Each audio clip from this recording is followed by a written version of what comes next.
राजगढ़ वासियों नमस्कार, मेरा नाम कृष्णपाल राठौर है और आप म्हारो राजगढ़ का यूट्यूब चैनल देख रहे हैं। कल चुनावी नतीजे आने हैं और सभी को इस बात का इंतजार है कि सांसद कौन बनेगा। रोडमल नागर जी बनेंगे तीसरी बार या फिर दिग्विजय सिंह 33 साल बाद जो अपने गृह क्षेत्र में लौट कर आए वो बनेंगे। लेकिन एग्जिट पोल को लेकर काफ़ी सारे सवाल उठे, काफ़ी सारी चर्चाएं जिले में हुई।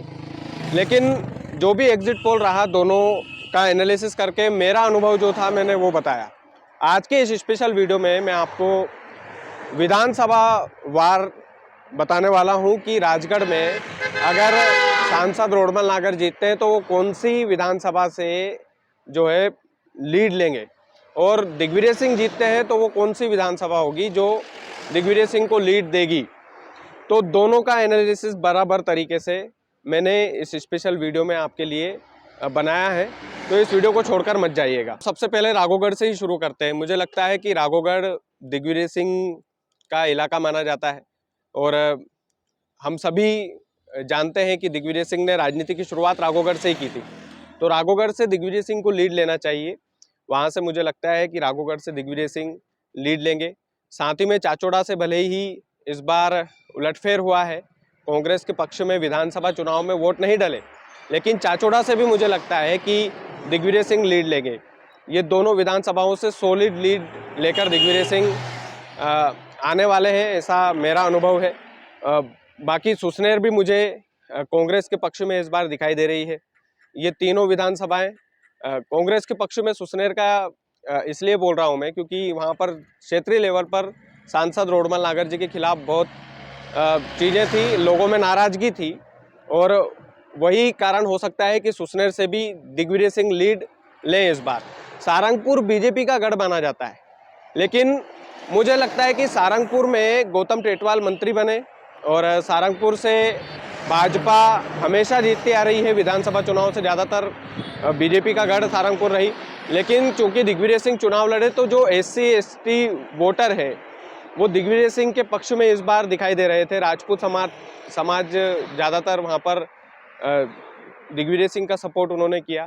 तो भले ही सारंगपुर बीजेपी का गढ़ रही हो, लेकिन मुझे ऐसा लगता है पर्सनली कि इस बार सारंगपुर में कांग्रेस को लीड लेना चाहिए, दिग्विजय सिंह को वहाँ से लीड लेना चाहिए। चारों विधानसभाएं ऐसी है जहाँ से दिग्विजय सिंह सॉलिड तरीके से लीड की ओर, मेरा अनुमान बोलता है कि लीड की ओर हो सकता है, दिग्विजय सिंह के पक्ष में यहाँ पर मतदान हो सकता है। अब बची हुई जो 4 विधानसभा है, ब्यावरा, राजगढ़। ब्यावरा का मैं बताता हूँ आपको। ब्यावरा में भी बड़ा इंटरेस्टिंग है। मंत्री वहाँ से हैं स्वयं नारायण सिंह पंवार, और नारायण सिंह पंवार ने जितनी मेहनत जो लीड वहाँ से मिली थी उनको विधानसभा चुनाव में, क्या इस बार वो लोकसभा में मिलेगी।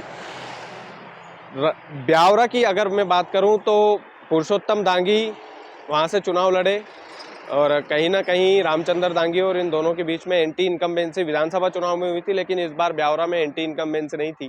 दिग्विजय सिंह का के लिए इन दोनों ने बहुत मेहनत की है, और मुझे लगता है कि ब्यावरा में जो जीत का जो फासला था नारायण सिंह पंवार साहब का, थोड़ा सा कम होगा। मुझे लगता है कि ब्यावरा में ज़्यादा लीड तो नहीं लेगी कांग्रेस, लेकिन बराबरी का भी मामला वहां पर हो सकता है। 50-50 मामला लग रहा है। हो सकता है 2-5 हज़ार की लीड ले ले, हो सकता है 2-5 हज़ार से पीछे रह जाए। लेकिन ब्यावरा में जो लीड नारायण सिंह पंवार साहब ने ली थी वो शायद लोकसभा चुनाव में देखने को नहीं मिलेगी आप लोगों को। राजगढ़ की अगर बात करें तो राजगढ़ में असमंजस की स्थिति है, और सोंधिया समाज के वोटरों ने कितना सपोर्ट किया है कांग्रेस का, कितना सपोर्ट किया है बीजेपी का, ये देखने लायक बात रहेगी। तंवर समाज के वोटरों ने कितना सपोर्ट किया है बापू सिंह तंवर के कहने पर, क्या उन्होंने इस बार मतदान किया है, क्योंकि अमर सिंह जी सॉलिड लीड लेकर आए थे। तो ये विधानसभा चुनाव का नतीजा था, लेकिन मुझे लगता है कि राजगढ़ में भी इक्वलिटी की बात आ जाती है। वहाँ से भी कोई, मुझे लगता है कि कहीं ना कहीं कुछ तो राजगढ़ में भी हुआ है। तो वही 2-5-10 हज़ार का अंतर मुझे लग रहा है, चाहे भाजपा लीड ले चाहे कांग्रेस लीड ले वहाँ से। तो राजगढ़ में भी कुछ कहा नहीं जा सकता। राजगढ़ विधानसभा में भी खिलचीपुर की अगर बात करें तो खिलचीपुर में मुझे इस बार लगता है कि कांग्रेस लीड ले सकती है वहाँ से। इसका एक मुख्य कारण ये है कि जो माचलपुर वाली जो पट्टी है वहाँ से पिछली बार प्रियव्रत जी को वोट नहीं मिला था, इतनी लीड लेकर वो नहीं आए थे, तो शायद कुछ सहानुभूति वाला मामला वहाँ पर हो सकता है। तो मुझे लगता है कि खिलचीपुर में जो है वो एक उलटफेर की संभावना है। जो हजारीलाल दांगी जी के जो वोटर हैं उनमें से ज़्यादातर मतदान एक समाजवाद को लेकर जो विधानसभा चुनाव में जो जोश देखने को मिला था, इस बार वो कम था। और मुझे लगता है कि खिलचीपुर में कहीं ना कहीं मामला पेचीदा है और मुझे लगता है कि कांग्रेस वहाँ से लीड ले सकती है खिलचीपुर से भी। अब बात करते हैं नरसिंहगढ़ की। नरसिंहगढ़ बीजेपी का गढ़ माना जाता है। मोहन दादा जो वहाँ से विधायक है वो बहुत सारे वोटरों को जो है समेट कर रखे हैं। कुरावर जैसा बड़ा क्षेत्र, जब मैं वहाँ पर रिपोर्टिंग करने गया था तो एक तरफा बीजेपी का माहौल मुझे लग रहा था।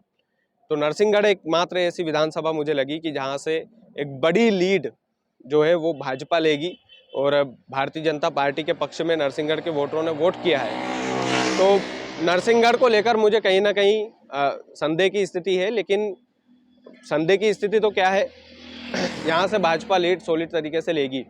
मैंने ये जो 8 विधानसभा का एनालिसिस बताया है, ये मेरा अपना अनुभव है। ये इस पर कितना विश्वास आप लोग करते हैं कितना नहीं मैं नहीं जानता, लेकिन ग्राउंड लेवल पर जहाँ तक मैंने कवरेज की है वहाँ तक मुझे लगता है, जो मेरा एग्जिट पोल जो था इसी बिहाफ पर था कि ये जो विधानसभाएं हैं ज़्यादातर विधानसभाओं में दिग्विजय सिंह लीड ले सकते हैं। जो सहानुभूति वाला मामला है, जो पैदल यात्रा पद यात्रा उन्होंने की, जो 33 साल बाद अपने क्षेत्र में आए, ये तमाम सारी जो चीज़ें जो मैंने दिग्विजय सिंह के पक्ष में जो एग्जिट पोल दिया है वो कितना सही निकलता है ये तो कल ही पता चलेगा। लेकिन अगर दिग्विजय सिंह को हराकर सांसद रोडमल अगर तीसरी बार सांसद बन जाते हैं तो निश्चित तौर पर केंद्र में वो मंत्री पद भी ग्रहण कर सकते हैं। लेकिन अगर दिग्विजय सिंह यहाँ से जीतते हैं तो पूरे देश की नज़र इस सीट पर है, हम सभी जानते हैं। अगर दिग्विजय सिंह यहाँ से जीते तो नेता प्रतिपक्ष भी बन सकते हैं केंद्र में। तो ये तमाम सारी चीज़ें अब देखने लायक बात रहेगी कि कौन जीतता है कौन हारता है। लेकिन मुझे लगता है कि ये जो 8 विधानसभाओं का मैंने जिक्र किया है, ये मेरा अपना पर्सनल अनुभव है। इस पर आपको कितना विश्वास है कितना नहीं है मुझे नहीं पता, ये मेरा अपना पर्सनल अनुभव है। मुझे लगा कि इस पर वीडियो बनाना चाहिए, आप लोगों से जानकारी साझा करना चाहिए।